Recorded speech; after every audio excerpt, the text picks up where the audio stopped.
Welcome to Austria. In this video we'll take a look at Bad Ischl, a spa town in Upper Austria right in the middle of the Salzkammergut region. It lies on the River Traun, a tributary of the Danube. Humans have lived in the area around Bad Ischl since the time of the prehistoric Hallstatt culture. Documentary evidence of the settlement dates from a 1262 deed, and it gained market towns privileges in 1466. Salt became important in the local economy, with the first salt mine opening in 1563 and a salt evaporation pond in 1571.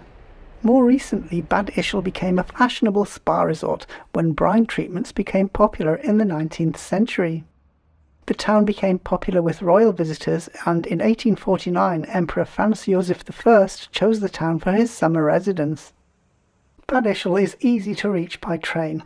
On one trip we started on the main train line that runs between Vienna and Salzburg. Then we travelled via the branch line from Attnang-Puchheim, which runs south to Bad Ischl.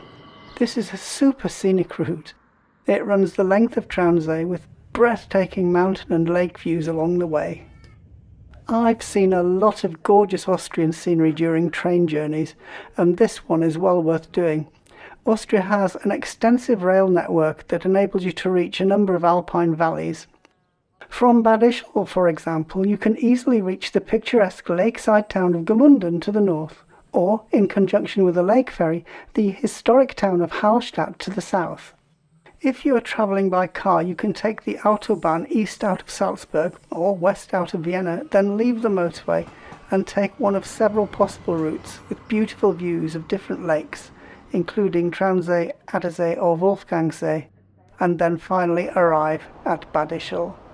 At Bad Ischl, the River Ischl, the Rettenbach and other streams join the River Traun, which eventually meets the Danube at the city of Linz.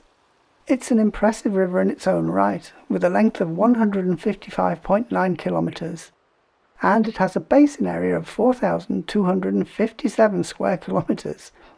Its average discharge at its mouth is 150 cubic metres per second. It's clean and popular for recreation, which is typical of Austrian rivers. In 1854, the Emperor's mother, Archduchess Sophie, gave him the Kaiser villa, or Imperial Villa, as a wedding present. The villa became the imperial family's summer residence. Franz Joseph described it as heaven on earth. In Bad Ischl, we stayed at the Hubertushof Hotel a couple of times and got a fabulous view of the Emperor's house from our room. There's more royal history on the Esplanade. Bad Ischl's Esplanade is a lovely place to walk next to the River Traun.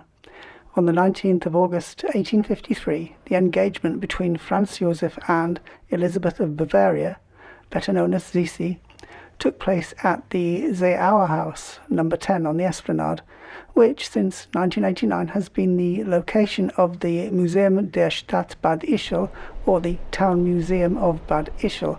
This pretty building was formerly the Hotel Austria.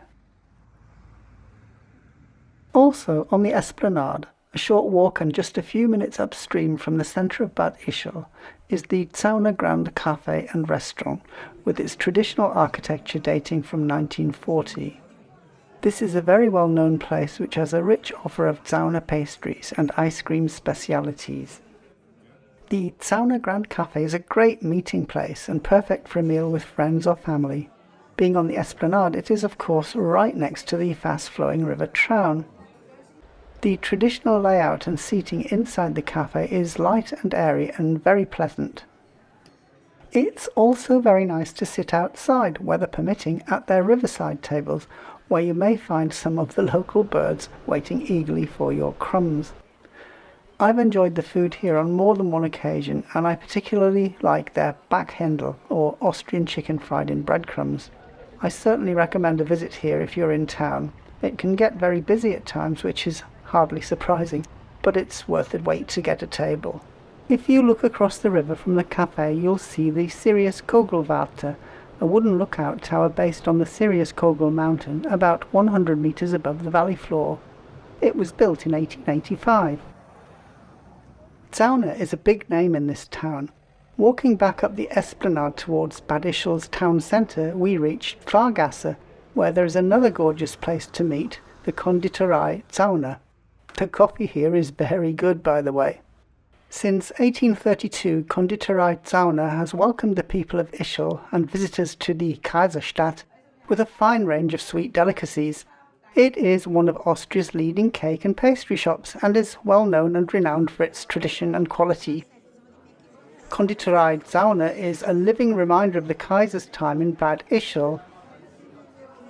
Alongside an impressive selection of pastries and coffee specialities, the building itself exudes a truly imperial flair. Walking further down Fahrgasse and Sparkassenplatz, and then turning left, we reach the parish church of St. Nicholas.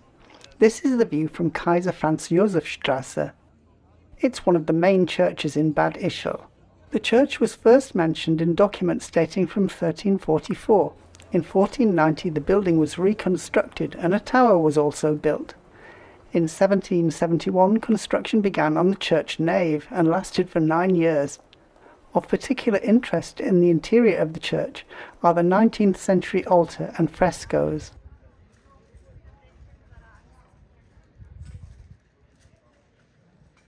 On market days, right next to the church, you'll find the Flohmarkt, or flea market. Actually, it spreads out over quite a large area, including nearby Bahnhofstrasse, and the term flea market really doesn't do it justice. There's all sorts of stuff here: traditional rarities, collector's items, antiques and bargains. The handicrafts on display, both old and new, reflect the art and craftsmanship of the area beautifully. I've spent quite a lot of time wandering around this market on more than one occasion. It's a great place to lose yourself for a couple of hours, whether you want to buy anything or not. Actually, I saw lots of stuff I would love to buy, but I don't think it would all fit in our house. Honestly, if you're in the area on the right day, I recommend you come here and have a good look round. It's fascinating, and if you get tired, there's always the prospect of coffee and cake nearby. The Flohmarkt in Bad Ischl runs every first Saturday of the month from March to November, and also on December the 8th. It runs from 6 o'clock in the morning to 4 o'clock in the afternoon. But best arrive early if you're after something in particular. I've noticed that some of the stalls pack up a bit earlier. These market shots were filmed on 2 different visits. In the summer shots you'll see lots of face masks, because this was filmed back during the COVID-19 pandemic. The other, more recent shots were at the end of winter, with snow still blanketing the mountains in the background. I reckon running a market stall for hours on end in the Austrian winter must be pretty cold work. But whenever you visit, it seems like all of Bad Ischl is looking around the market, in addition to plenty of visitors from out of town. And now here's a shot of Bahnhofstrasse on a non-market day. It suddenly looks quite empty without the flea market. Bad Ischl is quite a small town, and it's easy for walkers to get around. But if you don't want to walk, there are plenty of horses waiting to pull you on a tour around the streets. Horse-drawn carriages are a popular tourist draw in many towns and cities in Austria, including Salzburg and Vienna. In 2024, the Salzkammergut.at website said, "Take a horse-drawn carriage to see the most beautiful sights and monuments in Bad Ischl. Experience the town from a nostalgic perspective and enjoy the carriage ride of your dreams. Horse-drawn carriages are also perfect for children's birthdays, weddings, christenings and other excursions."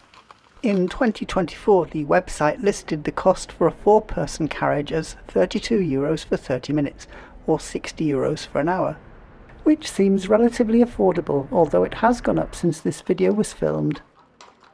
But in any case, you should be aware that horse-drawn carriage rides are considerably more expensive in Vienna and Salzburg.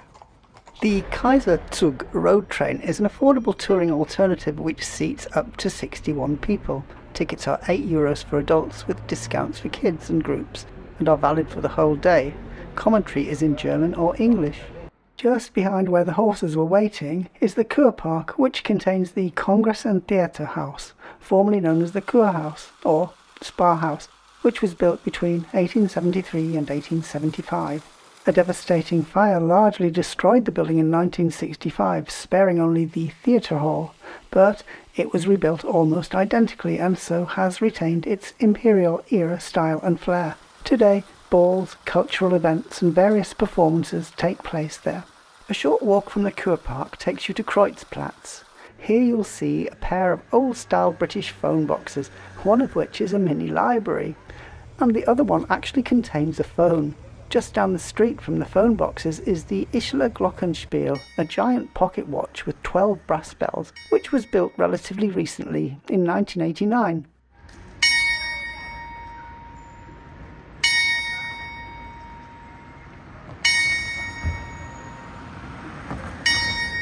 Also not to be missed is the Katrin Seilbahn, or cable car, on the edge of town, and the great views from the top of Katrin mountain.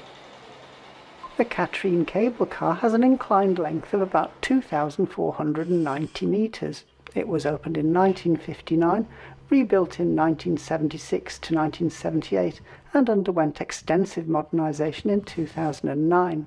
The small gondolas look old-fashioned, and that's part of their charm. Once up there on Katrin mountain, you'll find hiking trails, a great view of Bad Ischl, and plenty of traditional refreshments. I've got to admit, I love this historic spa town in Upper Austria. Don't miss it if you're in the area. And by the way, in 2024, Bad Ischl became one of the year's European Capitals of Culture, highlighting its unique blend of heritage, history, and artistic innovation. Thanks for watching. If you enjoyed this video, please like, comment and subscribe.